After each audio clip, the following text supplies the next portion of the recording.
Hello everyone, मैं doctor S के Tiwari.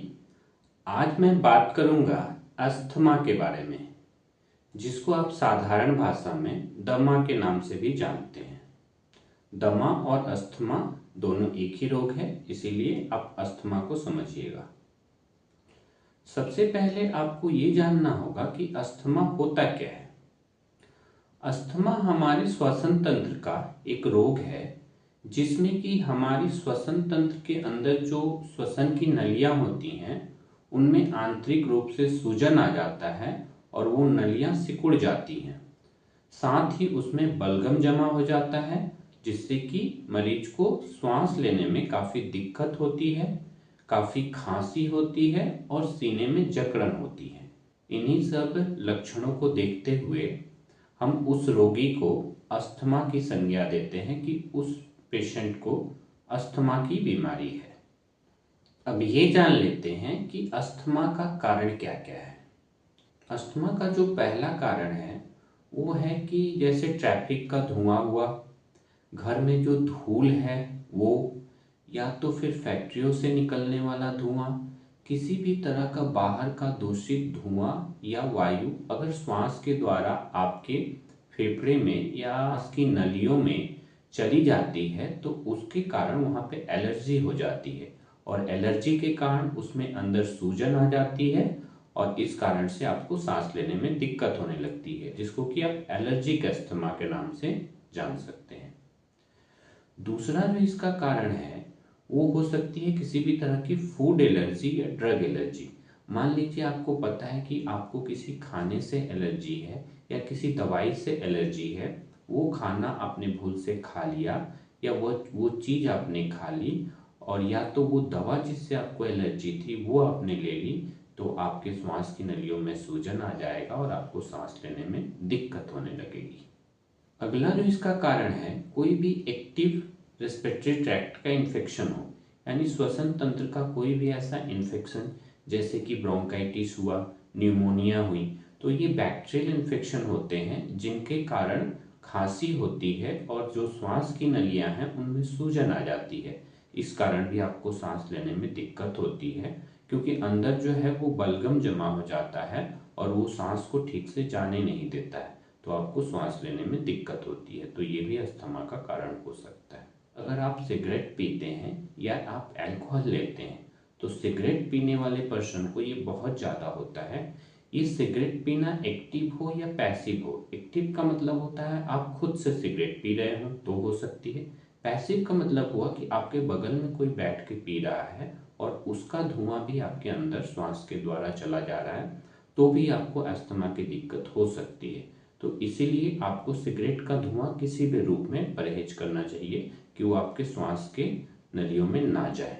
Asthma एक और कारण से भी हो सकती है, जैसे कि अनुवांशिक। मान लीजिए आपकी फैमिली में किसी को अस्थमा था, जैसे आपके दादा दादी या आपके माता पिता किसी को था ऐसा, तो उनसे बच्चों में आने के अस्थमा के चांसेस रहते हैं। अब ये जानते हैं कि अस्थमा से अपना बचाव आप कैसे कर सकते हैं।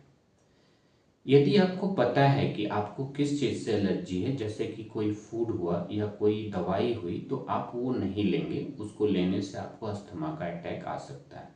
उसके बाद से अगर आपको पता है कि आपको बाहर के धुएं या घर के धूल से एलर्जी है, तो उसमें आपको परहेज करना चाहिए कि वो चीज़ें आपके अंदर श्वास के द्वारा ना जाए। उसके बाद हो सकता है कि अगर आपको ऐसा पता है कि कोई ठंडी चीज़ मैं खाता हूँ या मेरा वेदर चेंज जब होता है तो मेरे को इन्फेक्शन हो जाता है चेस्ट में, तो उस समय आपको अपने आप को ठंड नहीं लगने देनी होगी, जिससे कि कोई चेस्ट में इन्फेक्शन हो और आपका अस्थमा जो है वो बढ़े। उसके बाद से होता है कि आप ठंडी चीज़ों का सेवन नहीं करेंगे, जैसे कोल्ड ड्रिंक हुआ, आइसक्रीम हुआ, फ्रिज की पानी हुई, या दही हुआ, या केला हुआ, या ऐसी कोई भी ठंडी चीज़ जिसको आपको लगता है कि लेने के बाद आपको अस्थमा की दिक्कत हो सकती है, वो आप नहीं लेंगे। आपको हरी पत्तेदार सब्जियां लेनी है, ज़्यादा फ्रूट्स का सेवन करना है, ऐसी चीज़ें लेनी है जिससे कि आपकी इम्यूनिटी बढ़े, जैसे कि ओमेगा 3 फैटी एसिड हुआ और विटामिन सी हुई। इससे अपनी रोग प्रतिरोध की क्षमता को आप बढ़ा सकते हैं और आपको अस्थमा का अटैक या तो नहीं आएगा या तो काफ़ी देरी से आएगा, काफ़ी हद तक ये परेशानी कम हो जाएगी। अब ये जानते हैं कि अस्थमा, अगर आपको पता चल गया है कि आपको अस्थमा की दिक्कत है तो आप अस्थमा का इलाज कैसे करेंगे। देखिए, डॉक्टर्स जब ये देख लेते हैं कि आपको अस्थमा है तो उनका जो ट्रीटमेंट का प्रोसेस है वो या तो आपको इन्हेलर दे देते हैं या तो कुछ एंटी एलर्जिक दवाइयाँ दे देते हैं जिसको आप लंबे समय तक खाते रहिए तो आपको ये अटैक्स नहीं आएंगे।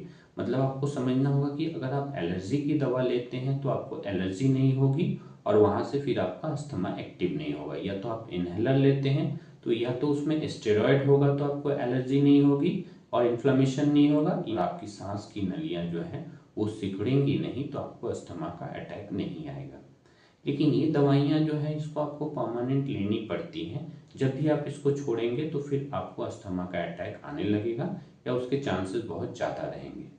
आयुर्वेद में बहुत सारी ऐसी दवाइयाँ हैं जिनका उपयोग करके आप अस्थमा से छुटकारा पा सकते हैं। मैंने अपनी बहुत सारे पेशेंट्स को ऐसी दवाइयाँ दी हैं जिसका उन्होंने 9 महीने से 1 साल तक कंटिन्यू यूज किया है तो उन्हें अस्थमा से कंप्लीट छुटकारा मिल चुका है। साथ ही साथ कुछ योग और प्राणायाम वो करते हैं और उसके द्वारा वो अपने आप को काफ़ी हद तक ठीक कर सकते हैं।